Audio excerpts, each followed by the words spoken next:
Good everybody, it's your boy Santo back again with another video, and today we're gonna be reacting to some Mr. Ballen. The biggest shock in these two stories won't be the lightning. Okay, I've seen a few videos of Mr. Actually, no, not even a few, like a bunch, because I love the guy. He has great content and he has great stories that I love to listen to. So this one was 6 days ago, and since I've been watching him for some time, maybe a couple months, yeah, maybe a few months, 2, 3 months, I decided I'm probably gonna start reacting to him now. So, you guys ready for this? Y'all ready for this? I'm ready for this. Let's go. Today, I'm going to tell you two classic spooky stories. But before we get into those stories, if you're a fan of the strange, dark, and Strange, dark, mysterious and delivered in mysterious, story delivered in format, story then you've come format. to the right place because that's all we Because do, that's all and we we do upload once a week. once a week. So, if that's of interest to you, please sneak into the like button's house and dump out all their shampoo, and then refill the bottles with glue. Also, please subscribe to our channel and That's turn on messed all up. notifications so you don't miss any of our weekly uploads. Okay, let's get into today's stories. No, let me turn this up just a little bit. A little too. Okay, that's good.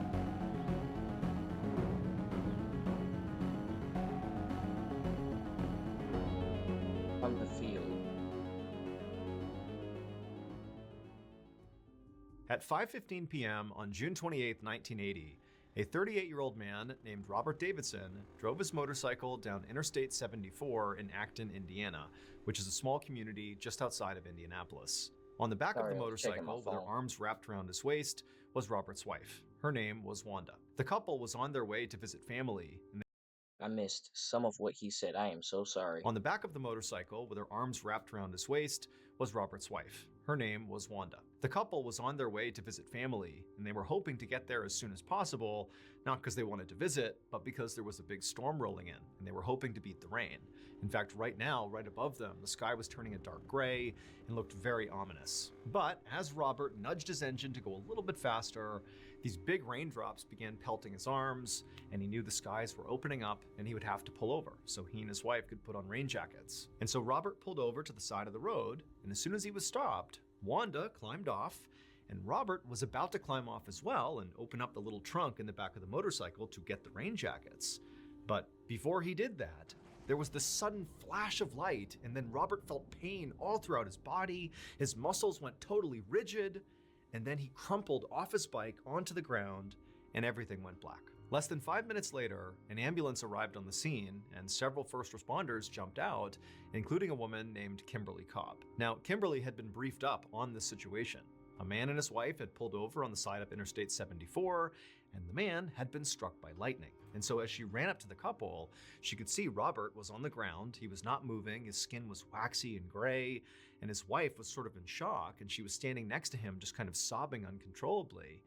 And Kimberly, she jumped into action. She jumped down next to Robert, and she felt for a pulse, but he didn't have one. At this point, Kimberly knew she maybe had a couple of minutes here to basically revive Robert, or he was doomed. And so Kimberly, she Okay. worked immediately on stabilizing Robert's spine, while one of her team members, one of the other first responders, jumped in and began doing CPR. And then a third first responder hopped on the ambulance radio and called in an emergency medical helicopter to get here and fly Robert to a hospital as soon as possible. They quickly got a response from the helicopter crew saying they were en route.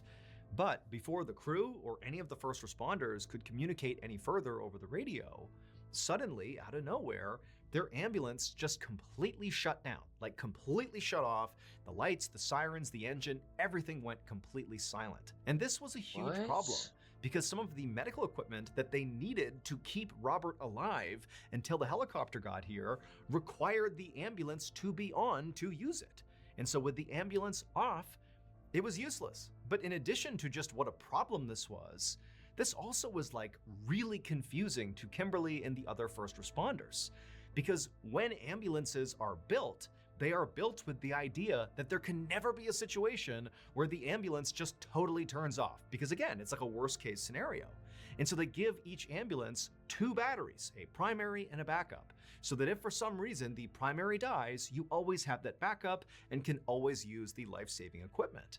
So the idea that both of these batteries failed simultaneously was like, how? How could that possibly happen? But before Kimberly or the other first responders could even begin to understand how that happened, something else began happening. They turned and saw there was this woman dressed in this old, long black dress running up the road, this desolate highway. This woman is charging up the road, screaming at them, and above her head, she's waving a Bible and she's yelling at them to, hey, let me touch him. Let me touch him. I can save him. And the first responders are looking at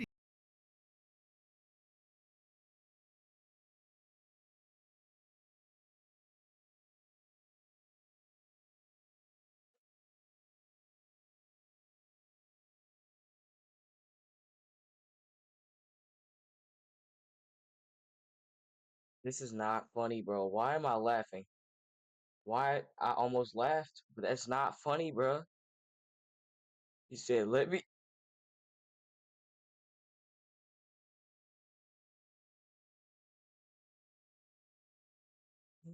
This isn't funny, bro. This is a real life situation.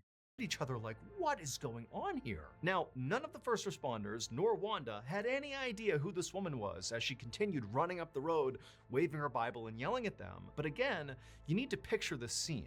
The ambulance is off. They can't do anything to help Robert. They're basically waiting for the helicopter to show up, which they hope is on the way, but they can't communicate with the helicopter. And Robert basically is clinically dead at this point. He doesn't have a pulse, he's been struck by lightning, like there's nothing anybody can do except wait around and hope the helicopter shows up. And so when this woman came running up to the scene saying she could touch Robert and save him, none of the first responders were like, oh yeah, that's a great idea, let's bring her in, she can save the day. But they were sort of like, well, no one else is doing anything, and they looked over at Wanda, and she was just as shocked as they were at this woman's arrival and what she was saying. And so the first responders and Wanda just kind of stood there and allowed this woman in her black dress with her Bible to just wander up and crouch down next to Robert and begin this totally bizarre ritual. At first, the woman just began praying over Robert, and she's holding her Bible, and she's very focused and she's calm. And again, Kimberly, the first responders, and Wanda, they're all just standing there looking at each other and looking at this woman being like, what is going on here? But then eventually this woman in black, she begins getting really animated and begins slamming her Bible on the ground over and over again and begins screaming up at the heavens, demanding they save this man's life. Now, Kimberly and the others and Wanda, they're all watching this in total shock and just kind of let it keep on happening. Because again, it was sort of like, at this point, we're already committed, and what harm can this woman do? I mean, Robert's clinically dead. And so Kimberly and the others just stood there silently watching as this woman in black continued to slam her Bible and demand that this man be saved. And then it was like something came over this woman. It was like she was completely possessed, and she grabbed her Bible and she lifted it over her head. She's kneeling right beside Robert, and when she opened her mouth and looked up at the sky, it wasn't her voice that came out. It was like another voice, and she began speaking in tongues, things that didn't make any sense. She's saying all these crazy gibberish things to the sky, and as Kimberly and the others are getting frightened by what they're seeing and are about to step in, it was like the woman just stopped, and she stood up slowly, turned, and walked down the road back the direction she came. And warning, don't believe What? the AI trading No, hype this until story's you getting watch this crazy. entire video. Hi, I'm Lane Mendelson. I'm the All right, I'm back. Sorry, I got a text message from my mom. seconds of this woman beginning to walk off, the ambulance turned back on, lights, sirens, the engine all came back Say it again. I'm sorry. Hold up. and walked down the road back the direction she came. And within seconds of this woman beginning to walk off, the ambulance turned back on, lights, sirens, the engine all came back on, nothing wrong with it, and Robert began to breathe. Kimberly and the other first responders and Wanda just stared at Robert in total shock. He had not had a heartbeat for several minutes, like he was dead. How he's alive when there was no medical intervention, really, because the ambulance was off? The only intervention was this woman and whatever she was doing? Like, nobody could comprehend that. But before anybody could make sense of that, the medical helicopter arrived, and seconds later it was chaos getting Robert onto the helicopter, and then before long, Robert, Wanda, and the helicopter took off, and then before long, Kimberly and the other first responders were just left there in the first moment of silence they had had for several minutes, just standing on the side of Interstate 74 thinking, what just happened? Now, none of the first responders wanted to admit to this, but they were all thinking the same thing. That woman in black had to have done something that, brought Robert back to life. I mean, there really was no other explanation. However, when the first responders just all kind of looked in the direction where this woman had turned and walked off just a couple of minutes earlier, she was gone. Now keep in mind where she had come from, where she had, run up the road from. It was just one big open road with really no obstructions, and then off to the side of the road was this huge open field. Basically, if someone had been walking for only a couple of minutes, Could see them. If she kept walking that in that direction on that road, and there's an open field like right, bro. You can see that person when they're walking. There's no obstructions. So how?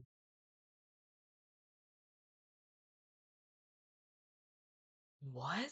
in that direction, from their vantage point, they would have seen them. There's nowhere to hide, there's nowhere to go.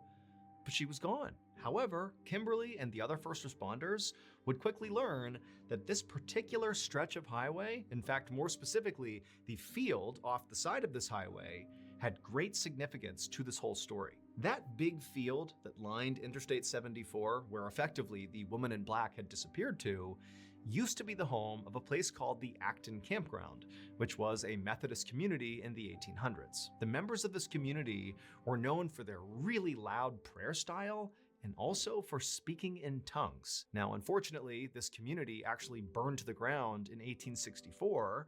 Afterwards, they No. rebuilt, but then in 1905, disaster struck again and it burned to the ground again.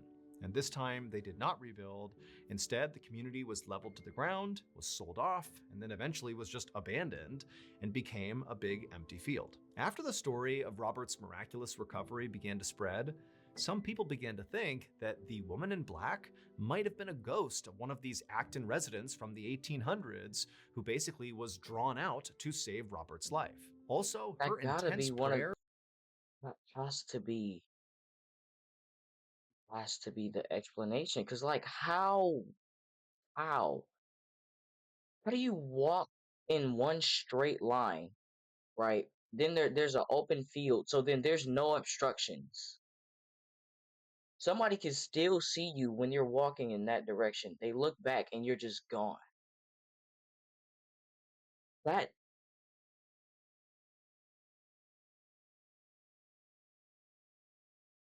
bro, that woman saved a life. I don't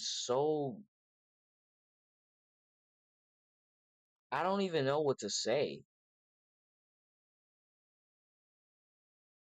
I don't even know what to say. Good job to her. She really brought that man back to life and speaking in tongues, along with and even brought back the electricity or the power for the ambulance and all and the batteries and whatnot. Like, bro, a miracle. of one of these Acton residents from the 1800s who basically was drawn out to save Robert's life. Also, her intense prayers and speaking in tongues, along with the woman disappearing back into the field where the Acton campground had been, certainly seemed to cement the idea that this theory could actually be true. However, since that day in 1980, no one has seen the woman in black again. The show is sponsored by BetterHelp. Your most important relationship is the one you have with yourself, but oftentimes,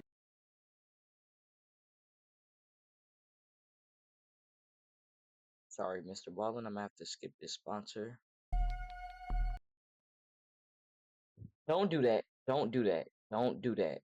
Don't do that, bro. That music scared the life out of me. Don't do that, bro. I did it to myself for skipping, but like don't do that, man. That son's nightmares. one evening in February of 2011, a man in his 30s named Yang was eating dinner inside of his home in a rural village in China. Around him at the table were his 5 elderly aunts, who he lived with and took care of. Now, nobody spoke over dinner. It was totally silent. But this was common, and it was not awkward at all, because Yang actually preferred silence. He had been born with a disability that made it nearly impossible for him to speak. It also had left him blind in one eye, and over the course of Yang's life, he had been sort of bullied for his disability. And as a result, he really didn't like being around other people, and he certainly didn't like trying to talk to other people. I mean, that was really, again, something he had a really hard time doing. But in his life, the few people that totally accepted him and loved him were his family, in particular his 5 aunts. They didn't care at all that basically he never spoke. And so, for example, at this dinner table, there was no expectation that anybody would speak. And Yang loved it. But more than just feeling happy that he could be himself around his aunts, Yang also took a lot of pride in looking after his aunts. He wanted to make sure they were comfortable and well looked after in their old age. So after this silent dinner, Yang stood up and he cleaned the table off, and then he helped one of his aunts go up to her bedroom. And after getting her tucked in, and as Yang was about to go down and help the next aunt go to her bedroom, he heard sirens outside. Now, Yang lives in this very remote rural village in China that's actually so remote they didn't have their own police force. But even more specifically, Yang literally in his whole life had never even heard a siren or seen a police car. And so this is like really unique. And so instead of going and helping his next aunt, Yang went outside to see what was going on. And as soon as he got out there, he looked down the hill. He was up on top of this hill. That's where his house was. He saw at the base of the hill, about 600 feet away, were 2 police cars with their lights flashing. I mean, clearly something major was happening in his town. And so again, feeling very curious because he's never seen anything like this, Yang decides to continue to investigate. And so he leaves his home and begins walking down the road towards the cars. But he stops at a safe distance away because 1, he doesn't want to interfere, and 2, he really doesn't want to talk to the police because he can't really talk. And he's actually worried that he's going to get bullied if he talks to the police. And so from a safe distance, he just stood there and watched whatever was going on. And what was going on is the 2 police officers who had responded and shown up in Yang's village were standing there at the foot of this hill trying to make sense of this insane story a local farmer had just told them. The man was sitting there, his face was in his hands, he was crying hysterically, and he was trying to give them more information, but it was like he was too upset. And finally, one of the officers tells the guy, hey, stop what you're doing, start all over again, calm down, and just tell us the story from the beginning. And at this, the farmer did calm down, and after taking a deep breath, he told the officer the story. He said about a week earlier, he had this horrible nightmare. He said he dreamed of his mother and she was shrouded in darkness and she was terrified and she was screaming for his help. And the farmer said, in the dream, he ran to his mother to try to save her. But as soon as he would get close to her, it was like this shadow went over his mother and then she disappeared. And then the farmer would wake up and he'd be so terrified and so upset. Now, at first, the farmer told the officer that, he didn't think much of this nightmare. He was not a superstitious person. He just thought, it's a nightmare. But over the next several days, he kept having the same nightmare about his mother that, she was scared and then she would disappear as soon as he went to help her. And so after a week of these horrible dreams, the farmer said he finally decided, I'm just gonna go check on my mother in person and make sure she's okay. But when he went to his mother's place, his mother was missing and he couldn't find her anywhere. And he had this horrible thought that she'd been abducted. And so he had called the police. Now, the police did understand that it was totally bizarre that they were here ultimately because of some guy's nightmare. But when they went to his mother's place, she really was missing. And so they ultimately told the farmer to just go home and that they would put together a search party and they would look for his mother. Are you looking to start your own business? Well, look no further than busy.com. Right now, we'll complete your LLC file. Get that. Thank you. And so after the farmer said okay and then headed back towards his place, the 2 officers got back in their cruisers and they drove out of the village past Yang, who was still standing there watching everything happening, back to the police station. And there, the officers immediately coordinated 2 investigative teams that would go out and look for the farmer's mother. Now, one of these teams was sent to a local city to basically canvass the area to see if she was there, but that search proved to be fruitless. And then the other investigative team, they were sent back to the village. And when they were there, they went door to door asking all the residents if they had any idea what happened to this farmer's mother. And it was during this search in the village that they got a tip.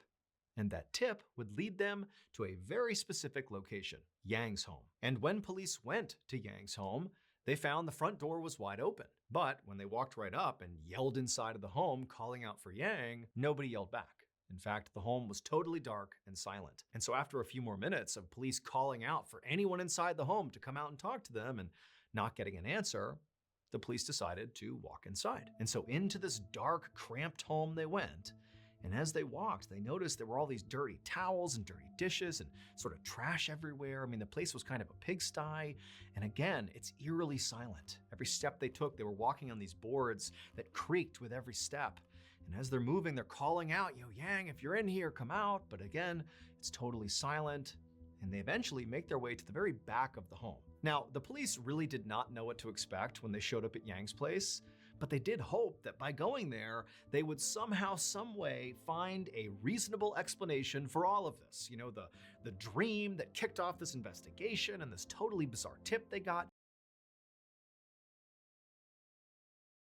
I I watch so many of Mr. Ballen's stories, bro. Whenever it's like somebody missing, and then like their family or something goes to try and find them, they end up missing, and then it's always like the story ends up with both of those two missing people dead. And I'm just hoping that this isn't the case. Like Yang finds his mom, they're cool, they lived, they're okay. I just I mean, they really just wanted to put this thing to bed, and they were hoping that by going to Yang's place, they would get that. However, when the police walked into the very last room they had not searched yet, the very back of his home, they knew there was no reasonable explanation here. That back room is where Yang's aunts all slept. And when the police walked into that room, sure enough, the aunts were in their beds where Yang had left them. However, the police realized, like, wait a minute, we have been yelling and screaming and trying to get people to come out of the home, yet all these women are still asleep. How could they possibly sleep through all that commotion? But as the police walked up to each of these 5 women, they realized the outlandish tip that had sent them here in the first place had to be correct. It would turn out Yang did not harm that farmer's mother. In fact, he did the opposite. She was one of his 5 elderly aunts, and he went to great lengths to care for each of these women. I mean, he basically would have done anything for them. However, there was a problem. His 5 aunts were dead, and had been for a long time. While Yang considered these women to be his family, literally, I mean, he called them his aunts, in reality, he was not related to them at all. Instead, these were just women from the local village where he lived who had been nice to him. They had all died of natural causes. But Yang didn't understand it when they passed away. Instead, all Yang knew is that he was sort of an outcast and that nobody respected him and he was treated really badly by most people except for these women. They'd been the only people that really cared about him. And so after they died, he felt really sad and lonely. And so, one by one, he dug these women up and brought them home with him and began caring for them as if they were still alive. When that farmer had gone to go check on his mother after having the recurring nightmare about bro, bro, bro,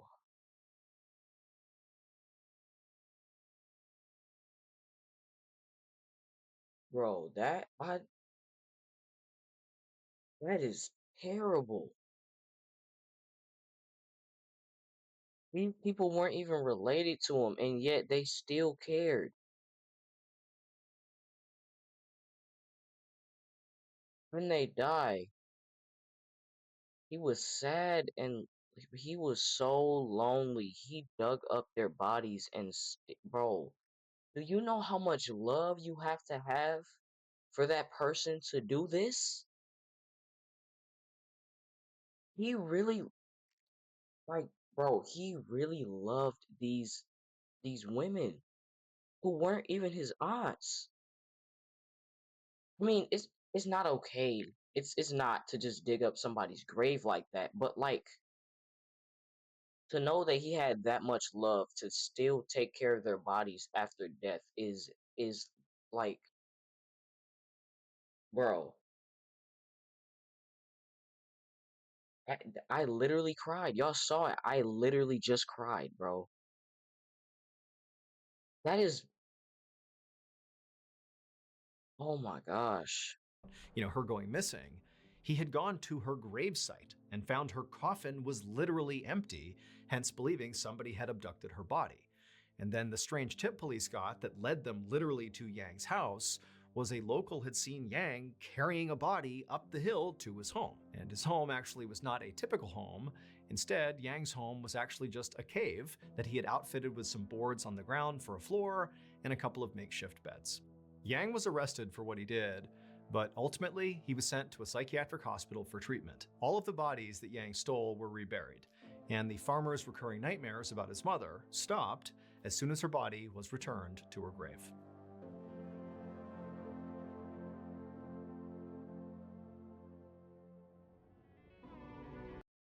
Bro, that messed me up, bro.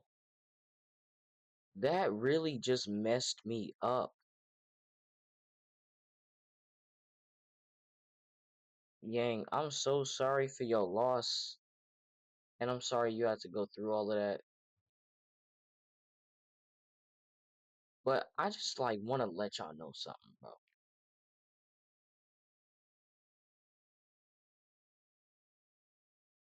Don't be afraid to be yourself around others. This man couldn't even speak, and he got bullied for it as a kid, and then became one of his biggest insecurities and just never spoke around people he didn't know. Please, don't be afraid to be yourself around strangers. It's not even, I don't mean to put it like that. Like in public. Don't be afraid to be yourself in public. I'm glad you're getting treatment. I really am.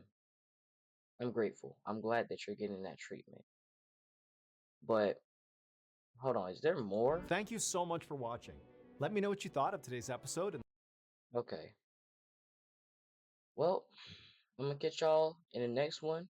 I hope you enjoyed. Please leave a like, comment, and subscribe if you're new here. Catch y'all in the next video. Peace out.